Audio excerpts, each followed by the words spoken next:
Australians carry our memory of war with a special reverence, a passion.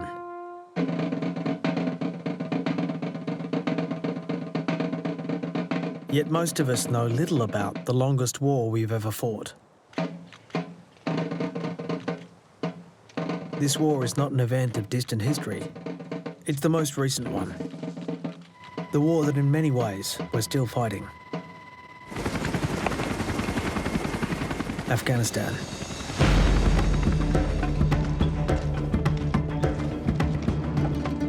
"33,000 Australians fought in the war that would change the world.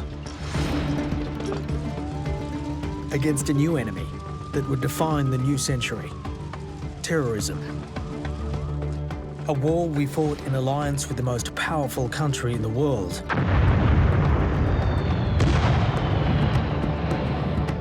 But in the country where wars cannot be won.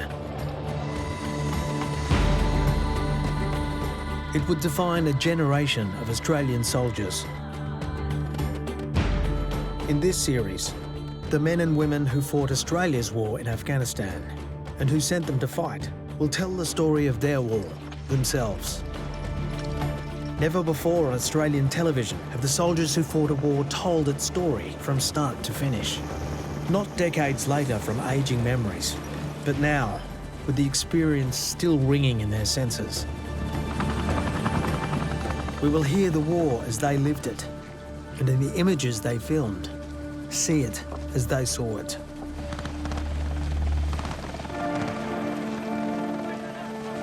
People can write all they want about it. You know, at the end of the day, the people on the ground are the only ones that'll ever know what happened.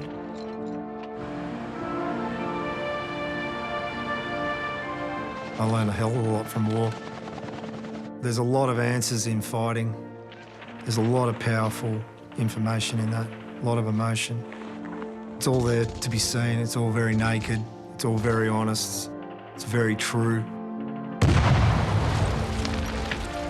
You would think that war would be the opposite to that it would be horrible, that it would destroy your faith in humanity, and that it would tear apart your soul. That's not the case. I wanted to remember. Instead of trying to forget, instead of having a nightmare, I was going to have a memory.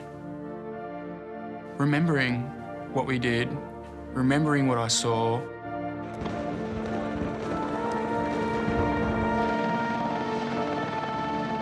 I think about it every day, and I always will. Yeah, that's why we always say at the end of the ode, lest we forget.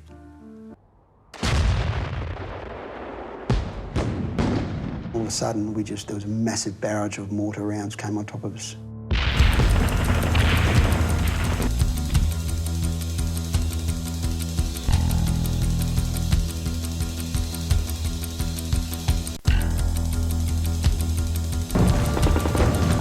There was no one in the world that would have survived that. And it was just chaos, absolutely chaos. And that's when I could see the commander there, he'd had enough. He said, no, that's it. We're going back to Gardes.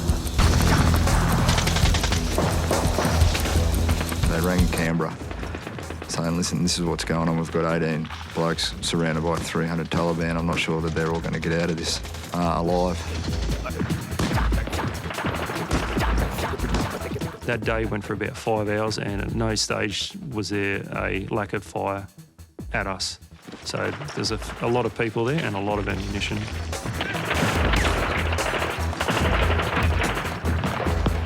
Probably aged 10 years that day. Yeah, it proved that they were willing to fight. This is it, game on. There's only one way to get off it, and that's in a medevac helicopter. Or finish the job.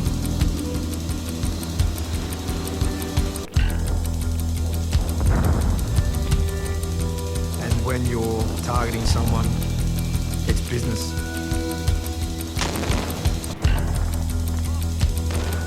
and other times. And then we started sustaining a few casualties in the convoy, and we're just like, wow, this is not normal.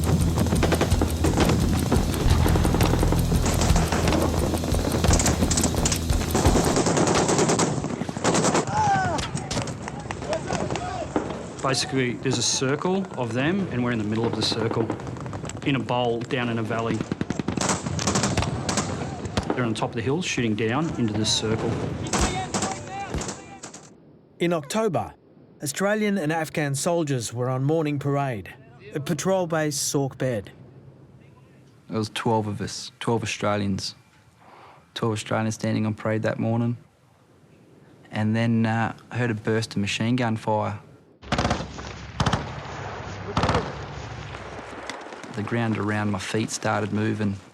You know, at the same time, that was when guys started falling to the ground.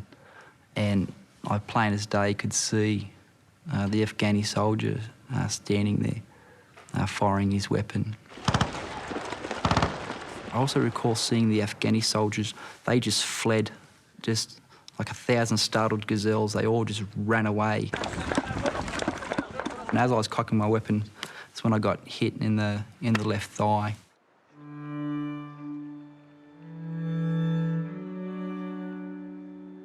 An Afghan interpreter was killed, and 3 other Afghans were wounded.